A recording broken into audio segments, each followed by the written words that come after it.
Hey, my Legion, how y'all doing today? This might be a little bit of a long-winded review possible. And try some of this Harbor Mist. Well, that's good. I had to wet my whistle. Oh, well, anyways, this is the origins of the PG-13 and the NC-17 rating from the MPAA. And also, I'll tell you what the first PG-13 rated movie, most people know what it is, and what the first NC-17 movie was. Most people say it's something else, but I definitely know what the first NC-17 rated movie is, along with the first PG-13. Well, anyways, I was at work, and I was talking about I have free passes for the Erie Horror Film Festival this weekend. Me and my sister are going to go. I'm not sure when, though. I have to talk to her. And he was talking, he said not big on horror, and he was talking about Poltergeist. I said, yeah, and that movie was famous. That was one of the movies that helped get the PG-13 rating. And he said he saw it when he was in first or second grade. Like, damn. I didn't see that till, well, we didn't get a VCR till, 84, 83, 84, 85, something like that. I remember renting the movie. And he said, what was it rated R? And I said, no, it's PG. And it's like, holy shit. And I said, yeah, it's PG. It was pretty intense. PG. And then that's what, most of these ratings are pretty much from movie critics. Gave a lot of input and pressure on the MPAA, especially Siskel and Ebert. And I watched their show a lot, even though they crap all over the horror genre. And because of them, that's how I knew a lot about the horror films back then anyways, because if it wasn't for Roger Ebert, I wouldn't have known him constantly bitching about the movie. I wouldn't have known about I Spit on Your Grave until much later. So I knew about that, and I made sure to rent it whenever I got a chance. Well, anyway, critics were complaining that with the PG rating, there needs to be a middle ground because a lot of the material was too mature for PG audiences, but not mature enough for R-rated audiences.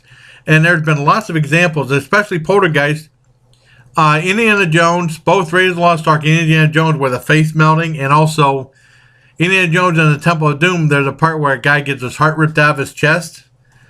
And what else was there? Also, Airplane 2. I remember seeing that. And there was a scene when this guy was painting this photo. He's supposed to be crazy. And then they showed of this woman. The woman's totally topless for at least about 10 seconds or so. I was surprised that got in the PG rating. And they do have female nudity, topless female nudity in some of the old PG rated movies. There was one called Steel with, not the Shaquille O'Neal one. There's a movie called Steel made in 77 with, the guy who played $6 Million Man in it, Lee Majors. And it was about like skyscrapers and stuff like that. And there's a woman in his car getting changed, and she gets topless too. Not the Shaquille O'Neal Steel. I almost forgot. People might have confused that for that. And critics were complaining they needed a middle ground. So eventually the PG-13 rated movie came into effect. And the PG-13 rating has been real popular ever since. I think most people know what the very first PG-13 rated movie was, and it was Dreamscape. That awesome sci-fi movie with Dennis Quaid and I can't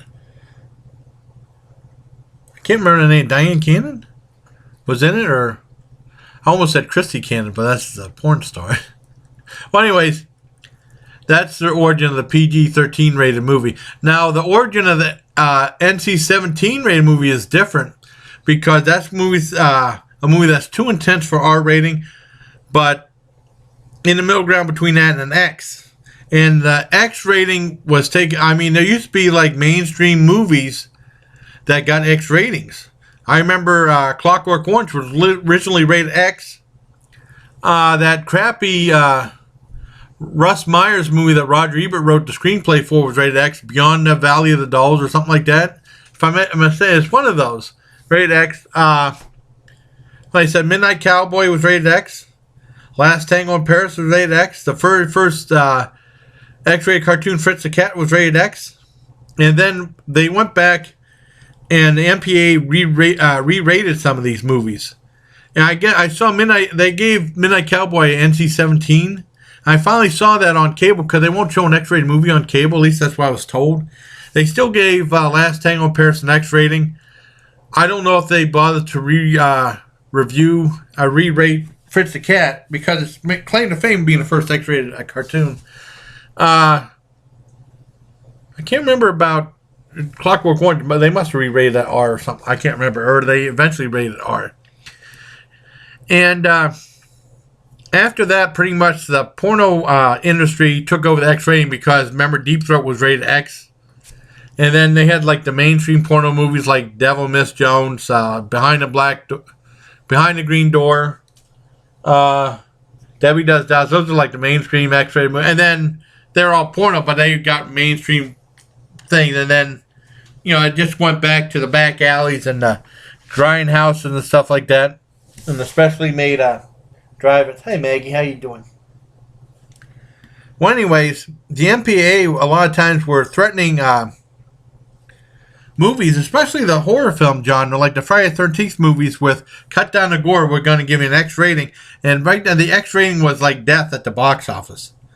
Now, back in the 80s, there were some movies that were unrated, like Day of the Dead was unrated. I believe Dawn of the Dead was. And they had like a box underneath saying that there's, even though there's no graphic sexual content in this movie, there's some scenes in this which may be considered shocking. It said no one under 18 would be omitted. And that was true for like Zombie, Gates of Hell, Tenement, which isn't a horror film, but it's like a gang movie. They did it for that. They did it for Scarface. Because Scarface was threatened with X-rated for saying the F word too much. And pretty much, I remember once again, Siskel and Ebert were complaining. They saying that they need a rating in between R and X. And they weren't defending the Friday the 13th movies. They hated those things. They were defending more like movies with sex in it. Like Angel Heart. Angel Heart was a big deal. Came in the 80s. You want up, Maggie? Come on. You can be on camera. Want up? Angel Heart was a big movie that got an R rating. And then they had the unrated version that had like, hey, oh, Maggie, come on up here. Come on. Here, see me. Oh, Maggie. God damn it. I was going to have the cat on here. Cat jumped on the table for like 10 seconds and jumped off. They had an unrated version and an R-rated version, like 15 seconds cut out or something like that. Lisa Bonet.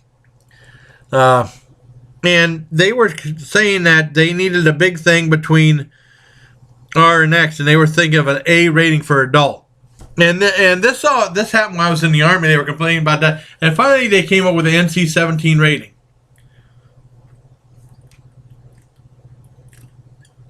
Now, the one thing about the very first NC-17 rating, everybody and their grandmother says Showgirls. That's so not true. Showgirls was the NC-17 movie that got all the buzz and stuff like that. But that came like about 2 years after the NC-17 rating came about. The very first NC-17 rating that didn't, I've never seen it. There's no real buzz on it. There was always buzz about Dreamscape, but the very first NC-17 rating was like a period piece, and I don't mean that in a bad way, called Henry and June. That's the very first NC-17 rating. And then there was movies like Wild Orchid came out with Mickey Rourke, and I can't remember who else was in there. And the movie, Ken Russell movie Horror, which I saw, which is really good. And then some weird foreign film with about S&M or something, Tie Me Up, Tie Me Down. That was NC-17. Now, the one thing is, I was going to go see, when I was in Fort Bragg, my friend and I agreed to see the remake of Night of the Living Dead. And he said, well, why don't we see something else? He wanted, I don't know, he was trying to weasel out, but he wanted to see Pump Up the Volume, which we saw at the Military Theater, or he wanted to see Henry and June. Now, I said, I wanted to see Night of the Living Dead. That's what we were going to say. Now, in a way, it kind of sucks because I'd never seen an NC-17 rated movie in the theater. I've seen plenty of PG-13 rated ones. Seen plenty of R-rated. I've never seen plenty of G-rated. Never seen an X-rated one at the theater either. And pretty much the NC-17 rating is now is the kiss of death. They didn't really achieve anything. After Showgirls, there weren't too many NC-17 rated movies playing at the theaters except for last one I really remember playing was Dirty Shame, the Roger Waters movie. I mean, the God damn it. Roger Waters. The John Waters movie. Roger Waters, Pink Floyd. God. The John Waters movie, Dirty Shame. And I don't know. It's just weird. And like at the military movie theater, they said they wouldn't show any NC-17 rated movies. At the AFES. That's Army and Air Force Exchange Service movie theater. Where they show second run movies. Anything else? I think that's about it. But I hope you like this little video about the origins of the R and the NC-17 rating. And one other thing about Siskel and Ebert. I mean, like I said, the whole thing of the movie critic show format is gone. Because they got rid of, at the movies, they said it would be the final season. They put an end to it. And then about a year or two later, Roger Ebert had like a year-long show about Roger Ebert at the Roger Ebert something. And it was like on PBS on Fridays at 10 o'clock for a year. And then that was the end. After that, they called it quits. But I remember one of the stupidest things. Well, another stupid thing is I didn't find out. I said I hated the Friday the 13th movie. The Friday the 13th movies. I found out. I saw that his name is Jason, the documentary. It said that they actually filed. They actually said that we want to petition the theaters to stop showing Friday the 13th and petition Paramount to discontinue showing it at theaters. And I think that was stupid. Hey, talking about violence, but I remember watching the old Friday the 13th not that long ago, and it looks like a PG-13 rated movie. And then the remake, well, the one thing about Paramount was ashamed of Friday the 13th because they did the first 8 movies, and then New Line Cinema took over after a couple years. And they were doing a Friday the 13th, and then they had that crappy remake. It was like split between New Line Cinema and Paramount. As far as I'm concerned, Paramount shouldn't have their name on it because they were ashamed of the movies in the first place. Also, one other thing that was really stupid, I remember me and my friend John Walkowitz were talking about this. In high school, whenever Siskel and Ebert left sneak previews, and then they formed their own show, Siskel and Ebert at the Movies, or Siskel and Ebert. Or there's a whole bunch of different changes. I don't know if it was Siskel and Ebert the Movies, and they reviewed that really cool Chuck Norris movie, Lone Wolf McQuade. And Gene Siskel said the dumbest thing. He said there was too much action in it. Action movies are supposed to have action in it. And it was a great movie. I loved Lone Wolf McQuade. That was one of the dumbest things. Me and John Walkman said, how can you bitch that movie for having too much action in it? Just like, I was watching, they had Hot Ticket with Joyce Haywick and Leonard Maltin. And they were reviewing that one cop movie that Kurt Russell was in that's supposed to be like the Rodney King riots, Blues. Can't remember what it was. They went into Blue City or some crap like that. And Joyce Haywick said something real stupid. He said, I keep forgetting what a good actor Kurt Russell is. He's good in any movie. Even Captain Ron, he was good in that. And that movie, Captain Ron sucked. But he was good in it. I mean, that's kind of stupid, you know. Oh, anyways, I think I said all I need to be said. I said that guy was in shock when I told him the original Poltergeist was PG rated. I'm surprised he saw it in first, second grade. That'd be pretty scary, especially when you're that impressionable, that little. Just like I remember, I went to see the remake of Hills Have Eyes.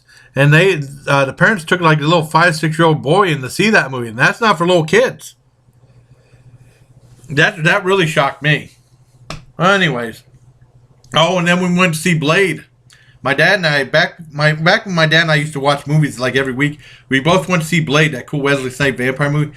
And all of a sudden, like this guy's head explodes and there's a baby crying.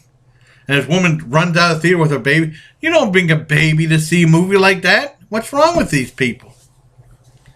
Well, anyway, I think I'm all done now. So this has been the origins of the PG-13 and the NC-17 rating. And the very first PG-13 and NC-17 rated movie ever made. And like I said, most people thought it was Showgirls, but no, it's Henry and June, the first NC-17. So until next time, everybody, please take care, my Legion. Okay. Let me drink some more.